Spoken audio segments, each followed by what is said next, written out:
coming every summer, and they've been coming to assist in the rebuild of our city as well as our local places of worship.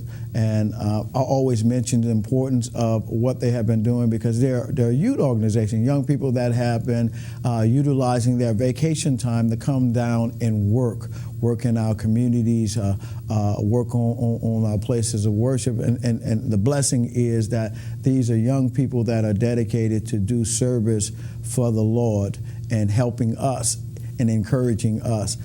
They will be coming, and if you need more information, at the end of the show, you're going to see a phone number. You can contact us, and we'll give you more information about team effort. I always say to our viewing audience that they should, if they haven't been down to the Lower Ninth Ward, they should go down there to see the devastation, but see the restoration, that which is coming back, and the rebuilding of houses as well as businesses that are coming back.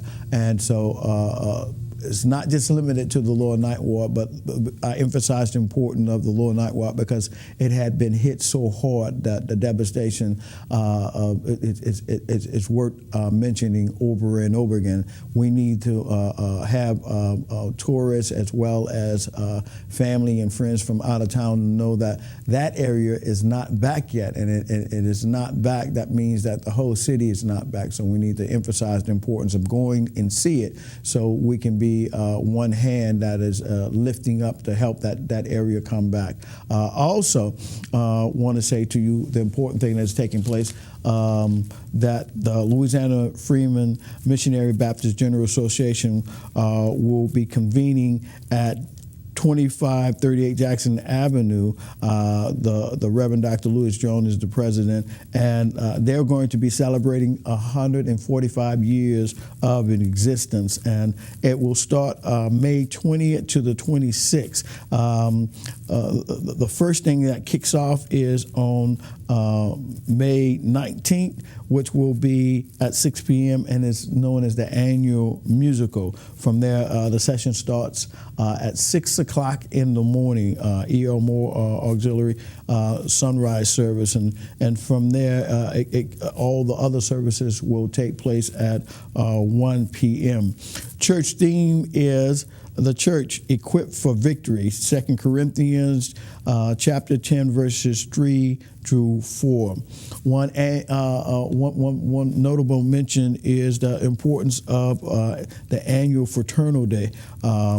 That will take place on Wednesday, May 22nd, and at 1 p.m., the Reverend Dr. Melvin Zeno will be the speaker. As I said to you, he was the speaker for Union Baptist College and Theological Seminary for their commitments exercise. Did an outstanding job. Also noted on the Tuesday, the 21st at 5 o'clock, I will be preaching for the Foreign Mission Auxiliary. Love to see you there. Love to see you because there's a lot of activity, a lot of auxiliaries that will be participating, great opportunities. The president will speak, and on Monday, the Brotherhood will come out, and they're always looking for 100 men in black and white. So if you're a man that's looking for an activity to get involved with, Monday coming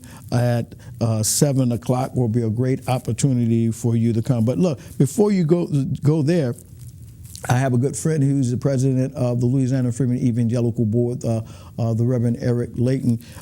They do an hour of power from 6 to 7, 1 hour. They have explosive preaching, and they have some young preachers that are scheduled to preach, and that they are coming to excite us in the Word of God. Again, a lot of activities in this month. A lot of things we can get involved with, and make sure you schedule in those activities that I just mentioned. Going back to the importance of Mother Day, and somebody says, why do we celebrate Mother's Day? Well, because it should be something that is celebrated, because you cannot give enough recognition to somebody that birthed you into the world, but went a little bit further. I can tell you that there's a lot of things that mothers have done. Even the importance of Mother's Days, I think most wars have been stopped for that particular day, that some of the soldiers can reflect and remember their relationships. It's important to me because I know biologically that the mother has such a great impact on your life and nurturing you as she has brought you into the world, that it has a long-lasting effect. That effect is for our relationship with our wives. If you treat your mother right, you know you're going to treat your wife right. And so that's the basis of the importance. And ladies, truly, you that are mothers need to keep that in retrospect and being a good example before your children and loving them and teaching them and sharing time with them. I can only remember my mother in the respect of, even though she worked, they took time out. My mother took time out and played with us, whether it was sports or just other activities. And that's what's required in mothering and parenting. You have to take time out with your children. You have to let them know who you are, so they will always remember. One thing we always remember, the importance of what our mothers have done for us. Just saying sometimes just a kind word after somebody has said something negative to you, and they come back and say something that inspires you and causes you, really, because I know some individuals, if it wasn't for their mothers, they wouldn't have finished high school. They wouldn't have finished college. They wouldn't have went a little further and became successful in society. But because that mother stood up and encouraged them and told them that they can do anything that they put their mind to do, that was a mind changer and caused them to be successful. Also, some of our great preachers, they have the resolving knowing that their mother loved them and shared with them and gave them an opportunity.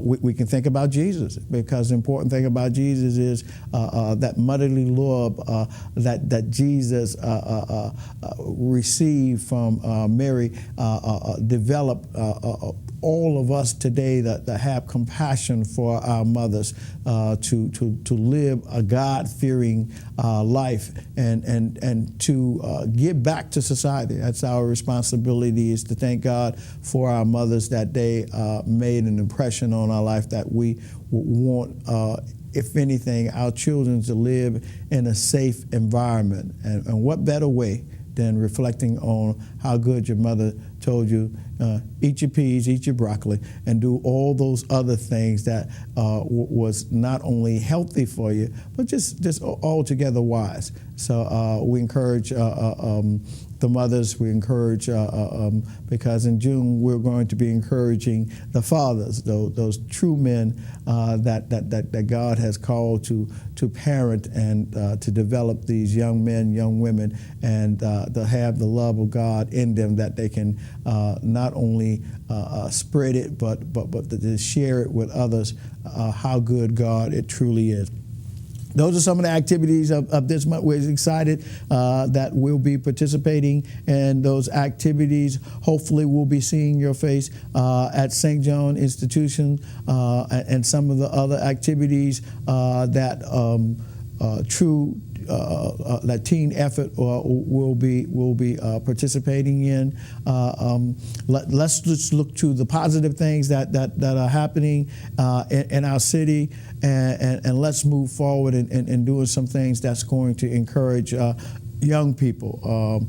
As I say, that there are a lot of young people that have already graduated, but there are still graduations to be completed, high school as well as junior high and elementary schools. We want to congratulate them for their efforts of studying, and it's a blessing. It's a blessing that they have given themselves to study and that they can continue on. They can be, and they are, not only our future, but they are our present and looking at how the world will be shaped. And we have to be responsible in helping them and giving them inspiration and the teaching that is so necessary, and the importance of just wholesome moral living. We're responsible for that. If we don't live up to those expectations, then we can't expect our young people that are coming up after us to follow, because we're not setting the right example. The Apostle Paul said it this way. He says, "Follow me as I follow Christ." A godly way is better than an ungodly way. It's more productive. It says it this way in the Bible. It says that we should train up a child in the way it should go. When they get old, they won't depart from. Giving them positive reinforcement, letting them know the truth of God and the truth of God's ways. That's our responsibility. And if we're looking for a change in society, we have to give them alternatives. And the positive alternative is letting them know about God. And the more that we can teach that theology of God, I think the more productive we will be in bearing the fruit of our labor and giving them an opportunity to go forward in life. We are created in God's image, and we are created for the purpose of glorifying God and doing what God expects of us, and that is living harmoniously in the world with all mankind. Yeah, we're praying for all those that don't want to accept that God is the existence and is the source and resource of our life. We're praying for them to come to that knowledge that one day they will recognize that because they exist is because God is, and He is that rewarder that we should be seeking after in all our endeavors. Again, we just thank God, encouraging all the students, enjoy your vacation this summer, but remember that after summer is over, it's time to get back to work. We have a whole lot of work to do just in our community. We're so concerned about it because we see too much of violence in our community. That's unnecessary. Let's learn to talk. Let's learn to communicate. Let's learn to reason together, that we can come together and that we can do what is expected of us. Because remember, when you came into the world was already going on. And the truth of the matter, when we depart from this world, the world will continually go on. So let's go and with a positive way of thinking about living, and let's go with reinforcement by thinking about God in a positive way. Again, we say to all our viewers, go to a church of your choice and worship the Lord. You're always invited to come out to True Love Missionary Baptist Church, 2710 Phillip Street. Worship time is at 8 a.m. in the morning. Come on out to be blessed. We're looking forward to you. Our prayer is God bless you. Until next time.